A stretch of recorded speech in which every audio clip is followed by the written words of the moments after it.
इस प्रस्तुति में आपको नंदीकुंड की यात्रा, जो कि रुद्रप्रयाग के रांसी गांव से प्रारंभ हुई थी और चमोली के उर्गम गांव में समाप्त हुई थी, इसका विस्तृत यानी कि डिटेल वर्जन दिखाया गया है। अगर शब्दों में बयान करी जाए तो मेरी ये यात्रा थी द्वितीय केदार मदमेश्वर से पंचम केदार कल्पेश्वर की, जिसके यात्रा मार्ग के बिल्कुल बीचों बीच स्थित है दिव्य ताल नंदीकुंड।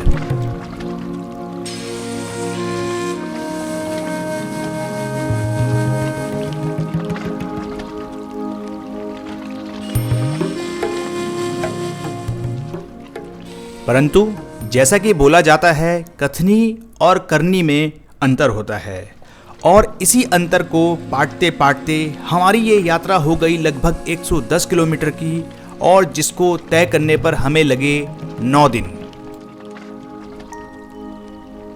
इस विकट पैदल यात्रा में हमने पार किए 2 उच्च हिमालयी पास।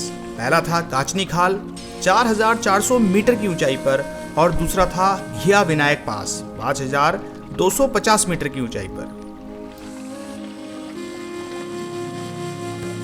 इसके साथ साथ हमने पार किए कई छोटे और बड़े खतरनाक हिमालयी नालों और झरनों को। कभी कभी हमारा सामना हुआ घने कोहरे के साथ में, जिसने कि हमें ट्रेल से भटकाया, और मूसलाधार बारिश ने तो हमें पूरे ट्रैक में तरबतर करके छोड़ दिया।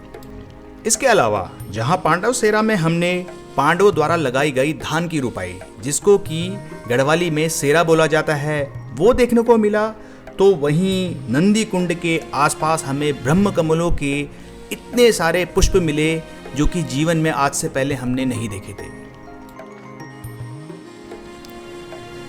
माना कि 9 दिनों तक चलने वाली इस विकट हिमालय यात्रा में प्रकृति ने हमारे सामने पे बहुत सारी समस्याएं और चैलेंजेस खड़ी कर दी हों, हमारा एक एक कदम उठाना बहुत मुश्किल कर दिया हो, परंतु उसके बाद भी ये ट्रैक बहुत सारे कारणों से अभूतपूर्व रहा है। दोस्तों, आप मेरे साथ इस यात्रा में बने रहिए और मैं अपने कैमरे के माध्यम से प्रकृति का और हिमालय का एक ऐसा अनछुआ पहलू आपके सामने रखूंगा, जो कि आज से पहले शायद आपने नहीं देखा होगा।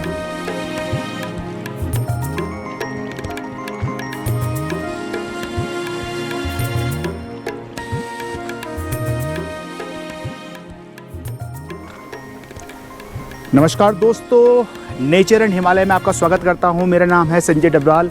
इससे पहले कि मैं अपनी नंदीकुंड की यात्रा प्रारंभ करूं, आपसे अनुरोध है कि चैनल को अगर सब्सक्राइब नहीं किया है तो सब्सक्राइब ज़रूर करें। दोस्तों, मैंने अपनी विगत हिमालय में करी गई यात्राओं के अनुभव के हिसाब से ज़रूरी सामान जुटाया। एक्स्ट्रा पेयर सॉक्स हैं, अंडीज़ हैं, और ये ब्यूटेन कैनिस्टर है। इमरजेंसी के लिए स्टोव भी है, ईटेबल्स हैं, फर्स्ट एड का सामान है, कैमरा गियर्स हैं, पावर बैंक है, और अगर rain coat if required, tent ready है अपना, शूज़ हैं स्टैंड बाई, सैंडल्स भी हैं, और ये अपना bag. So all set for Nandikund track.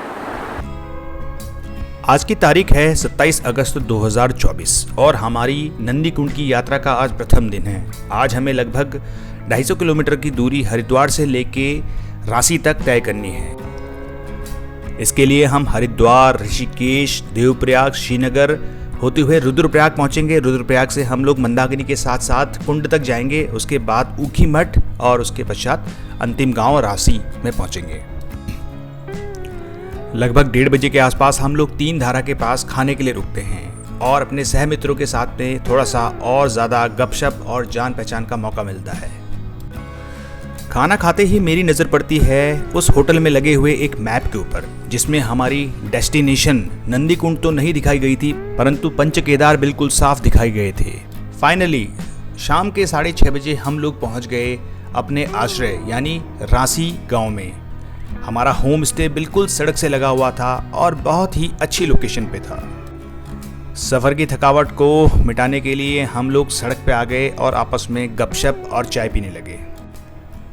थोड़ी ही देर में हमें पता चलता है कि रांसी गांव में राकेश्वरी माता का एक बहुत ही प्राचीन मंदिर है और संध्याकालीन आरती का समय भी हो चला था, तो हम लोग फटाफट से हाथ मुंह धो के मंदिर की ओर बढ़ चले।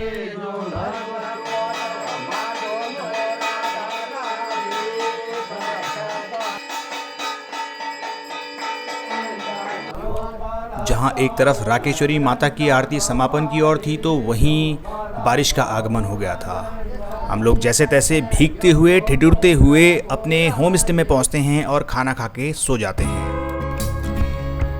प्रातःकाल लगभग 6:30 बजे मेरी नींद खुलती है और मुझे होम स्टे की खिड़की से हिमालय का अद्भुत नज़ारा दिखता है। दूर हिमाच्छादित पर्वत चोटियां नजर आ रही हैं और नीचे घाटी में मधमेश्वर गंगा बहती हुई हमारे बिल्कुल ठीक सामने से गुजर रही है।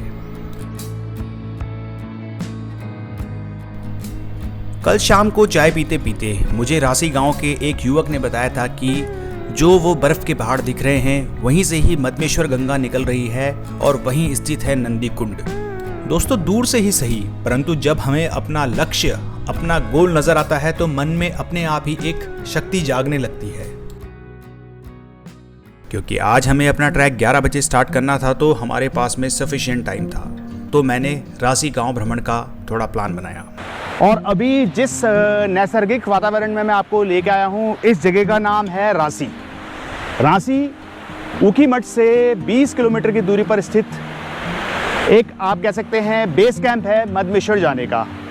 लास्ट रोड हेड है, यहाँ से प्रारंभ होता है मधमेश्वर का ट्रैक, जो कि मैं आपको आगे दिखाऊंगा। मेरे ठीक पीछे है रासी गांव। उत्तराखंड के अन्य गांव की तरह यहाँ भी हरियाली है, नैसर्गिक वातावरण है, झरने हैं, परंतु यहाँ जो अलग चीज़ है वो है कि यहाँ पे सारे खेत खलियान अभी भी हरे भरे हैं, उनमें खेती हो रही है। मंडवा, झंगर, क्वाद, जिसको कि रागी बोला जाता है, वो इस समय पे खेतों में लहला रहा है। आगे का नैसर्गिक वातावरण, प्रकृति के साथ में आपका साक्षात्कार मैं करता रहूँगा, जुड़े रहिए।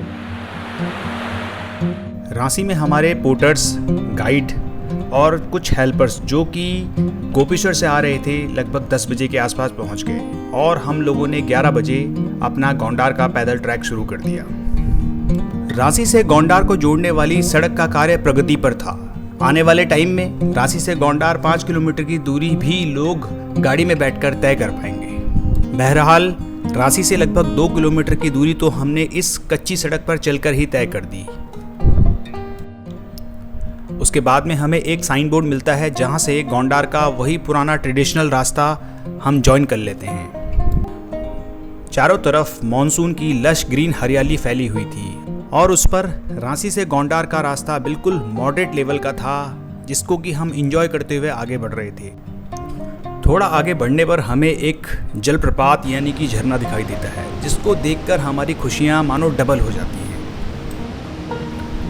थोड़ी देर तक झरने की सुंदरता को निहार कर, उसकी प्रशंसा करके और कुछ फोटोग्राफी करने के बाद में मैं आगे बढ़ चलता हूँ गोंडार की तरफ।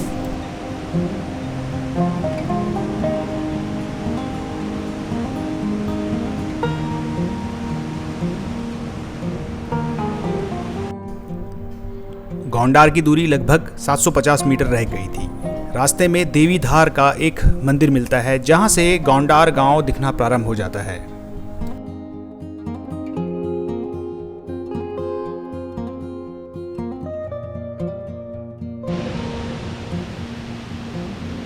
गोंडार से लगभग 100 मीटर पहले हमें दोबारा से एक बेहद खूबसूरत झरने के दर्शन होते हैं।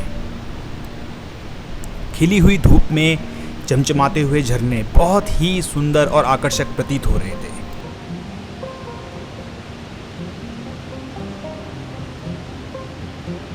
फाइनली मौसम का लुत्फ उठाते हुए, नज़ारों का लुत्फ उठाते हुए हम लोग 1:30 बजे पहुंच जाते हैं गोंडार। गोंडार में भी चारों तरफ हरियाली छाई हुई थी, तरह तरह के पुष्प खिल रहे थे। मानसून के सीज़न की बेलें जैसे कि ककड़ी, राजमा सब लगे हुए थे। खाने से पहले हम लोगों ने गोंडार में ही लोकल उगी हुई फ्रेश ऑर्गेनिक ककड़ी मंगवाई और काट के पहाड़ी नमक के साथ में उसका लुत्फ उठाया। एक एक करके हमारी टीम के बाकी सदस्य भी गोंडार पहुंच गए और हम लोगों ने एक साथ लंच किया। लंच के बाद में सबको सुस्ताने का मौका दिया गया और इवनिंग में हुई हमारे ट्रैक लीडर पंकज मेहता द्वारा छोटी सी ब्रीफिंग। बाकी दवाई हमारे पास सब कुछ है, किसी को कोई भी दिक्कत होती है, सांस लेने में ऑक्सीजन की कमी भी लगती है तो ऑक्सीमीटर भी है ना डबरल। अरे वो छूट गया, वहीं छूट गया। हाँ चलो ऑक्सीजन है हमारे पास। अगर किसी को ब्रीफिंग के बाद में हम लोग रात में 9 बजे जल्दी ही सो गए थे क्योंकि कल हमें मॉर्निंग जल्दी स्टार्ट करना था। जब ज़्यादा इमरजेंसी, जब मेन इमरजेंसी। गोंडार में मेरी नींद खुलती है सुबह के 5:30 बजे। पहाड़ों पर हल्का हल्का उजाला शुरू हो गया था, परंतु बारिश थी जो कि टिप टिप करके पूरी रात बरस रही थी। स्वागत है, मेरा नाम है संजय टकवाल और मैं कर रहा हूँ यात्रा बहुत ही पवित्र कुंड की, नंदी कुंड। लगभग 5,500 मीटर की हाइट पर स्थित है। अभी मैं हूँ गोंडार गांव में, जो कि रुद्रप्रयाग का एक सीमांत गांव है। कुछ ही दिनों में यहाँ सड़क आने वाली है, परंतु अभी यहाँ तक आने के लिए रांची से लगभग 5 किलोमीटर का ट्रैक करके आना पड़ता है। नीचे आप जो शोर सुन पा रहे होंगे वो है मदमेश्वर गंगा, जो कि मदमेश्वर जी के चरणों से और नंदी कुंड से उद्गम हो रही है। आगे प्रकृति का मैं आपको लुत्फ़ कराता रहूँगा, हिमालय के दर्शन कराता रहूँगा। वेदर वाइज आज का जो वेदर है काफ़ी पैक है, बारिश हो रही है, तो अपना बैक पैक भी रेन कवर से पैक कर, हम भी रेन कवर से पैक है, तो चलने में थोड़ी दिक्कत हो रही है। लेकिन देखते हैं प्रभु कहाँ तक हमारी रक्षा करते हैं और कहाँ तक हमें सूखा रखते हैं। तो आगे ट्रैक पे मिलते हैं। आगे वंतोली से ठीक पीछे हमें नीचे नदी में उतरना पड़ता है, जहाँ पर लोहे का बना हुआ एक पुराना पुल था जो कि फ्लड में बह गया है और उसकी जगह पर एक लकड़ी का कच्चा झूला पुल बनाया गया है। हमारे कुछ मित्र बता रहे थे कि गोंडार से वंतोली की इस लोकेशन पर हर 2-3 सालों में एक बार पुल का बहना बिल्कुल फिक्स है। फिर तो हम इस केस में इस लकड़ी के बनाए हुए टेम्परेरी पुल का शुक्रिया अदा करते हैं, जिसने कम से कम हमें नदी तो पार करवा दी। हाँ, वो बात अलग है कि ये पुल वाकई में ही बहुत ज़्यादा डेंजरस है। जिस नदी के ऊपर अभी हम हैं इसका नाम है मोरकंठा, जो कि उत्तराखंड के चौखंबा पर्वत शिखर के नीचे स्थित ग्लेशियर से निकल रही है और यहाँ गोंडार में मदमेश्वर गंगा के साथ में संगम कर रही है। पुल को पार करते ही कुछ सीढ़ियाँ चढ़ने के पश्चात हम लोग पहुँचते हैं वंतोली। यहाँ वंतोली में भी आपको गोंडार की तरह रुकने के लिए होम स्टे मिल सकते हैं। वंतोली से लगभग 100 मीटर का ट्रैक करने पर अब हमें गोंडार गांव साफ साफ नज़र आ रहा है। एक तरफ मधुगंगा बहती हुई आ रही है और दूसरी तरफ मोरकंडा, दोनों का संगम होता हुआ और मदमेश्वर तक की खड़ी चढ़ाई हमारे सामने पर। एक छोटे से रेन शेड पर एक भोटिया कुत्ते के साथ में मेरी दोस्ती हो जाती है और वो आगे के सफ़र में मेरे साथ चलने लगता है। दोस्तों, गोंडार से मदमेश्वर की दूरी लगभग 9 से 10 किलोमीटर की बताई गई है, परंतु मुझे डाउट है ये दूरी कम से कम 14 किलोमीटर की है और वो भी बिल्कुल खड़ी चढ़ाई से भरी हुई। बहरहाल हमें जहाँ भी मौका मिलता हम लोग रुकते, थोड़ा आराम फरमाते, अपनी बोतल में इलेक्ट्रोल डाल के पीते, चॉकलेट्स खाते और री एनर्जाइज हो जाते। मेरा बैकपैक जिसका वजन लगभग 16 से 17 केजी था, अब मुझे बहुत ज़्यादा भारी प्रतीत होने लगा था, क्योंकि चढ़ाई जो थी वो बिल्कुल खड़ी थी और लगातार थी। उस पर लगभग 2.5 से 3 किलो का कैमरा बैग, हाथ में ट्राइपॉड और हाइकिंग पोल भी था। नहीं। ऐसा कहा जाता है कि इन पौराणिक रास्तों पर चलकर पांडवों ने शिव को पाया था, तो ये रास्ते कहाँ आसान होंगे। शिव का मार्ग तो तपस्या से भरा हुआ है, कठिनाइयों से भरा हुआ है और आज इन्हीं मार्गों पर हम भी अग्रसर हैं शिव की ओर।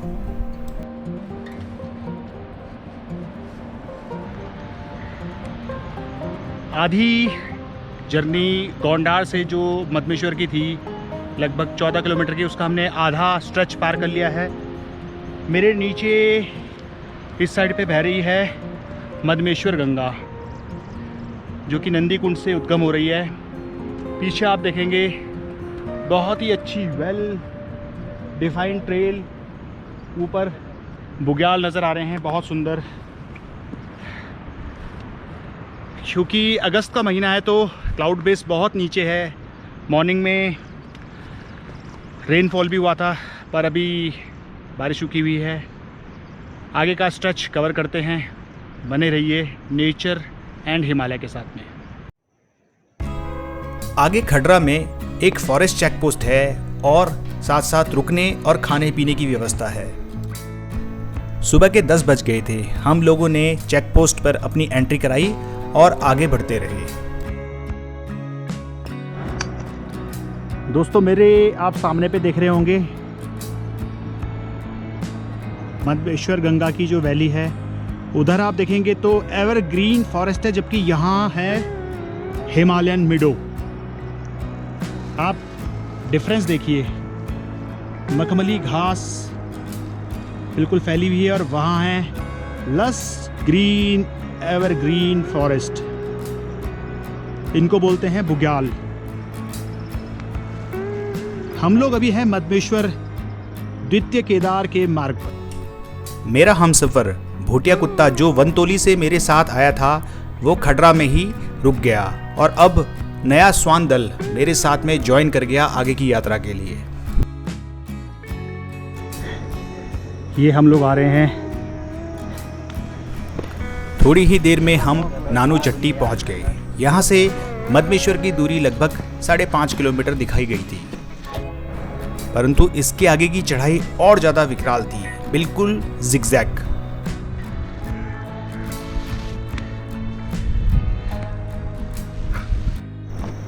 जैसे जैसे हम ऊंचाई पर पहुंच रहे थे तो बादल बिल्कुल हमारे ठीक सामने पर नजर आ रहे थे। ऐसा लग रहा था मानो हाथ बढ़ा के आप उनको छू सकते हैं। ये हमारे मन की इच्छा शक्ति है और शिव का आशीर्वाद है कि हम अपने नन्हे नन्हे कदमों से इतनी दूरी तय कर इतनी ऊंचाई पर आ गए हैं। जब हम पीछे मुड़कर अपनी चली हुई ट्रेल को देखते हैं तो बहुत सुकून मिलता है और साथ साथ एक आत्मविश्वास जागता है। नमस्कार दोस्तों, नेचर एंड हिमालय में आपका स्वागत है। मेरा नाम है संजय डपराल और अभी मैं हूँ मधमहेश्वर की भूमि में। पंच केदारों में से द्वितीय केदार मधमेश्वर के मार्ग पर हम हैं। गोंडार विलेज से हम लोग चले थे और हम लोगों को 14 किलोमीटर का आज का ट्रैक करना था। हमने लगभग 8-9 किलोमीटर का ट्रैक कर दिया है। 3-3.5 किलोमीटर का हमारा ट्रैक शेष है। पीछे मेरे आप देख पा रहे होंगे मधमेश्वर गंगा, जो कि नंदी कुंड से उद्गम होके और पीछे मंदाकिनी में गुप्त काशी के नीचे संगम करती है।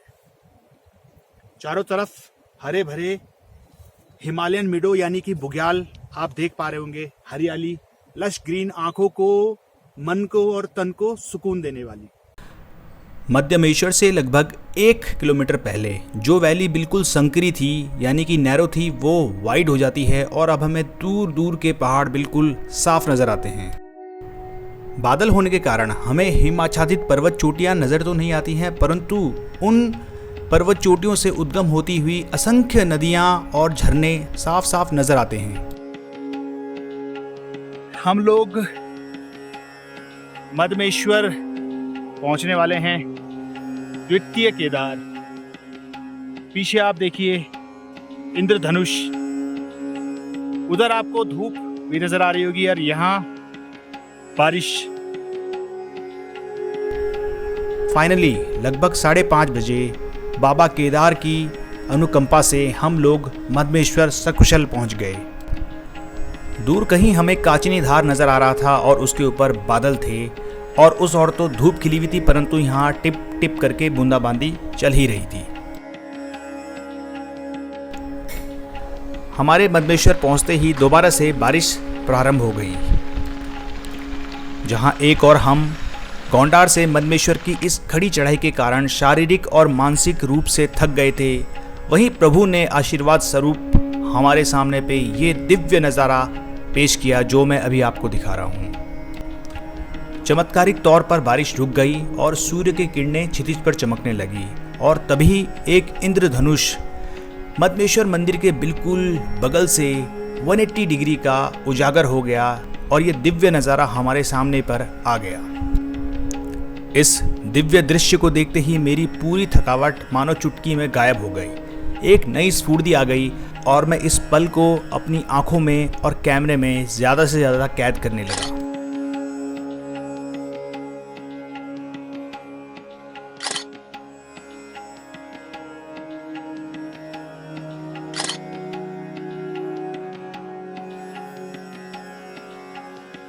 द्वितीय केदार मदमेश्वर में लगभग 7 बजे सायंकालीन आरती का आयोजन हुआ। शाम होते ही मंदिर के प्रांगण में लड़ियां ऑन कर दी गई, जिससे कि मंदिर बहुत सुसज्जित लग रहा था। पूरी आरती में हमें लगा के लगभग 20 से 30 श्रद्धालु रहे होंगे।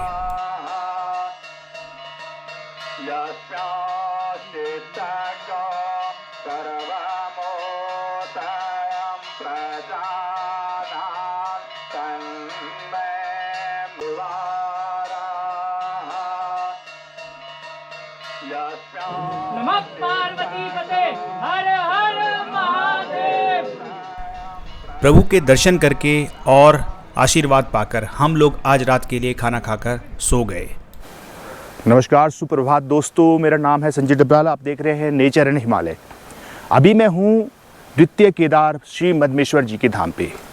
भव्य मंदिर पांडवों द्वारा बनाया गया। मेरे पीछे आप देख रहे होंगे चारों तरफ उच्च हिमालय श्रेणियाँ, चौखंबा विराजमान है। उस साइड हमारे सीधा दाहिने ओर बूढ़ा मदमेश्वर है, जहाँ से हमें चौखंबा के दिव्य दर्शन होंगे। तो आइए चलते हैं बूढ़ा मदमेश्वर और देखते हैं कि हिमालय राज हमारे ऊपर आशीर्वाद बरसाते हैं या नहीं। दोस्तों, मदमेश्वर मंदिर के बाईं ओर लगभग 1.5 किलोमीटर की चढ़ाई करने के बाद में एक छोटा सा मंदिर पड़ता है बूढ़ा मदमेश्वर का। मैंने ज़्यादा समय ना गवाते हुए बूढ़ा मदमेश्वर की ओर लगभग 6 बजे चढ़ाई करना प्रारंभ कर दिया। बूढ़ा मदमेश्वर का यह मंदिर एक बुग्याल के ऊपर स्थित है और बुग्याल की सुंदरता इस बरसात के मौसम में तो लाजवाब होती है। लगभग आधी चढ़ाई तय करने पर हमें चौखंबा की 4 पर्वत चोटियों में से चौखंबा 2 की पर्वत चोटी नजर आने लगी। जहां एक और हमें हिम आच्छादित पर्वत चोटियां नजर आने लगी थी, वहीं द्वितीय केदार मदमेश्वर जी नीचे विराजमान थे। एक तरफ दिव्य चौखंबा पर्वत चमकता हुआ और दूसरे पर साक्षात सूर्य भगवान मदमेश्वर में अपनी किरणें बिखेरते हुए। हिमालय का दिव्य नज़ारा। जैसे जैसे मैं बूढ़ा मदमेश्वर की तरफ बढ़ रहा था, प्रकृति की सुंदरता भी बढ़ती जा रही थी। एक से बढ़कर एक मनोहारी नज़ारे मेरी आंखों के सामने से गुजर रहे थे। हिमालय का एकांत किसको कहते हैं, आपने कभी महसूस किया है?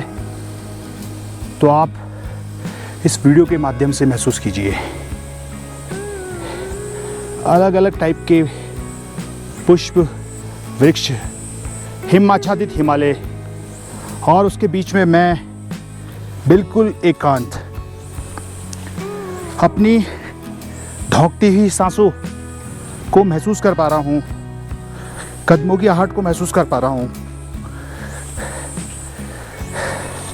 मैं हूँ इस समय पे बूढ़ा मदमेश्वर, जो कि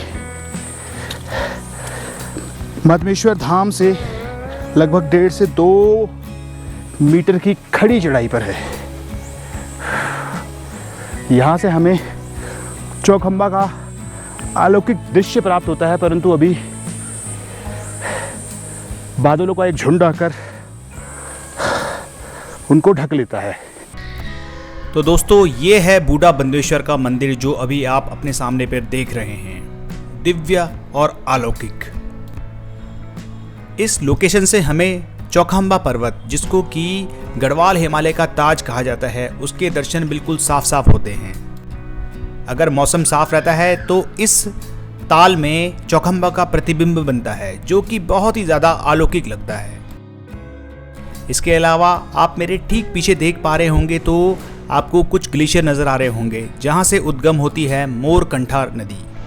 ये वही मोरकंठा नदी है जो गोंडार में जाके मदमेश्वर गंगा के साथ में संगम करती है, जिसको कि मैंने आपको पीछे दिखाया था। मेरे जो ठीक पीछे 7000 प्लस मीटर की जो चौखंबा पीक है, वहीं इधर आप पीछे देख पा रहे होंगे तो गुप्तकाशी और मंदाकिनी की जो आपको वैली नज़र आ रही है। हिमालय का ये जो डिफरेंस है, वहाँ से लेके यहाँ तक पहुँचना, ये बहुत ही ज़्यादा विकट रहता है। अच्छा स्टैमिना और भाग्य, ये सब जब आपके साथ में होता है तो आप लोग सक्सेसफुली किसी भी पहाड़ी को क्लाइंब कर लेते हैं। अभी हम लोग हैं लगभग 3-3.5 मीटर की ऊंचाई पर बूढ़ा मद्मेश्वर में। जहां एक और मैं मौसम के साफ होने की प्रतीक्षा कर रहा था, वहीं एक घनी कोहरे की चादर आई और उसने पूरे हिमालय को अपने आगोश में ले लिया। तो ये समय था वापस मद्मेश्वर धाम की तरफ प्रस्थान करने का। लगभग 9 बजे मैं मंदिर के प्रांगण में पहुंच गया था। मंदिर के बाईं ओर एक पवित्र जलधारा बहती रहती है जिसको गौमुख बोला जाता है। इसका उपयोग सिर्फ शिव को जल चढ़ाने के काम में लिया जाता है। वहीं मंदिर के दाहिनी ओर एक दूसरा कुंड है जहां पर 2 जलधाराएं आकर मिलती हैं, परंतु उनका तापमान बहुत ही कम है। वहां पर श्रद्धालु स्नान कर सकते हैं। तो मैंने अधिक समय न गवाते हुए झटपट से इस कुंड में स्नान किया और प्रभु के दर्शन के लिए मंदिर में चला गया।